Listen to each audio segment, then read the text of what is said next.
Hello, today's devotional is for February 1st, 2021, and I wanted to start off this month doing a reading chapter by chapter through an entire book like we did in January for Galatians. So, over the next few days, we are going to take a look at the book of James, and so today we're going to start in James chapter 1.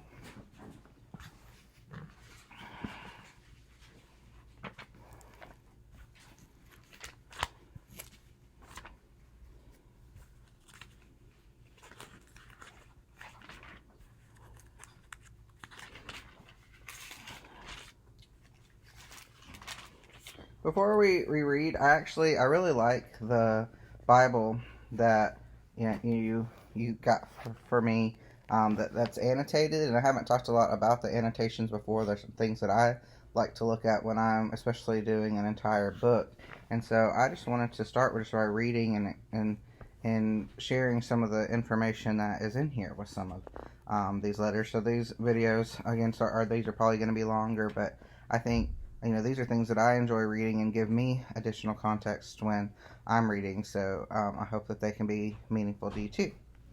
So it says the letter of James. Name: the letter of James gets its name from the epistolary opening 1:1 that identifies the author by the Greek Iacobos from the common Jewish name Jacob, translated into English as James.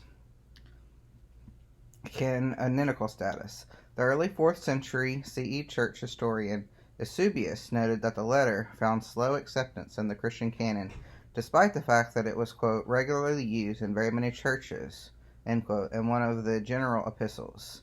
The Muratorian canon, which was in the late 2nd century, does not mention James, but the letter was included in Bishop Athanasius' influential canon list around 367 CE. Its canonicity was then largely secure until the Protestant Reformation in the 16th century, when Martin Luther moved it, along with Hebrews, Jude, and Revelation, to the end of the New Testament. In Luther's view, it lacked essential elements of the gospel, but John Calvin and Philip Melanchthon, like the Council of Trent in 1546, defended both the canonical status and the theological value of the letter. I found the historical information about the canon and the context, which we'll get to in just a minute, to be really interesting. Authorship. From among the several individuals named James, who figure prominently in the early church, Christian tradition has held that opening salutation refers to the brother of Jesus, and who was a leader in the Jerusalem church. Some scholars have challenged this identification since antiquity. Those who defend the tradition argue that only such a well-known figure could refer to himself as James without an additional epithet, and that the absence of any biographical details differs significantly from other works considered pseudo-epigraphical. Modern critics of authenticity often cite doubts voiced in the early church. Indications the letter dates to after James' martyrdom, and a Greek literary style well beyond the likely capabilities of a Galilean villager.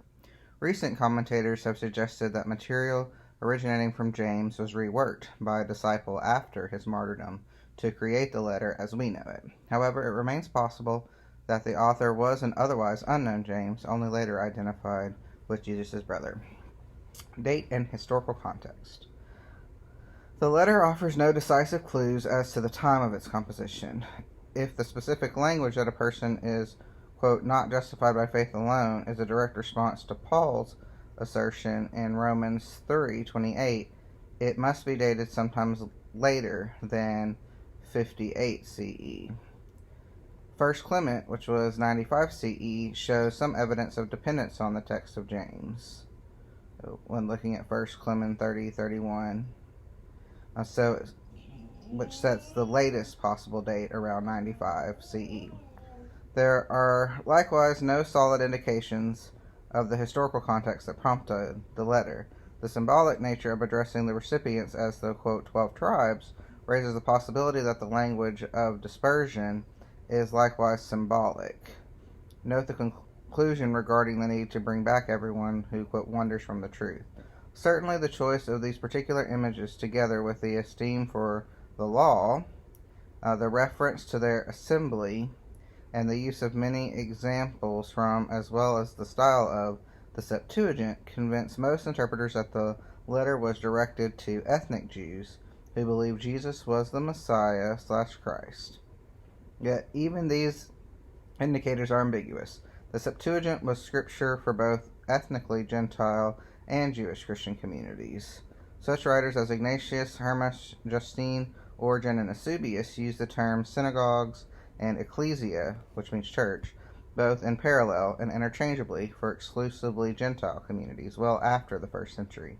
Though each factor may be inconclusive taken by itself, the cumulative presence in the letter by an author named Jacob/James makes it very likely that this letter is a product of Jewish Christianity. Structure and contents.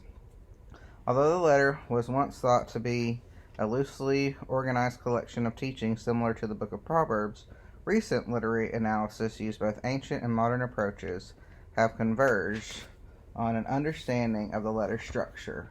Following its salutation in 1:1, there is a twofold introduction, 1:2 through 11 and 1:12 through 21, that sets out in parallel fashion some major themes of the book, which include testing, wisdom, and consistency. The introduction is followed by several longer units that develop specific themes: consistency of word and action, faith and works, proper speech, relations with others and God, and coming judgment. The letter concludes with a brief exhortation regarding the recipient's responsibilities towards other members of the community. Interpretation and guide to reading. Too often, the letter James has not been heard on its own terms because it was read either contra Paul's theology of justification in particular, or as representing Jewish Christianity contra the Gentile church more generally.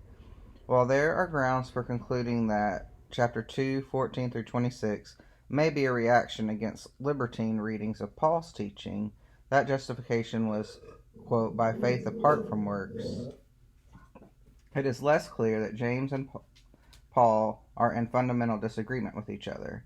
Both see faith primarily as trust in God, and both agree that it should produce a response in one's manner of life.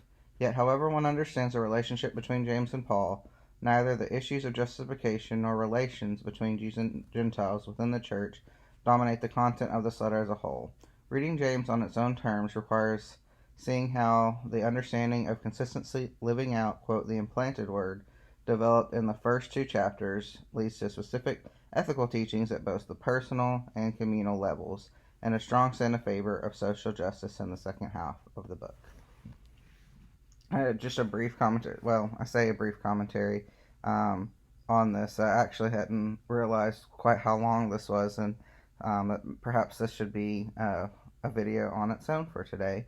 So I think I might save. I think I'll save chapter 1 and move all of my lessons down a day.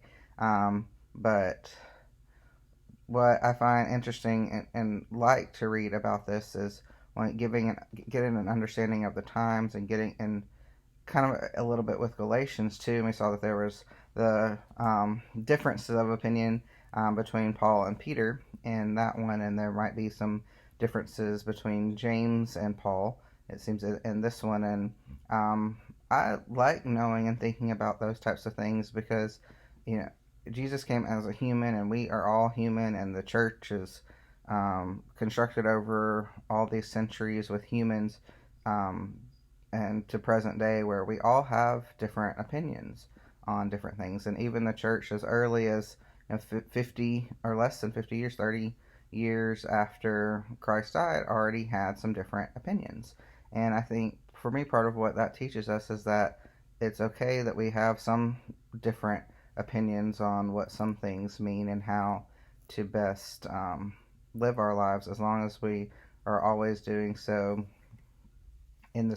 with God's Spirit and with faith, and looking for what are the commonalities and what do we have in unity, because unity does seem to be so important. So I hope that we'll get to talk about that some more throughout the year as things come up, and just kind of see what comes up.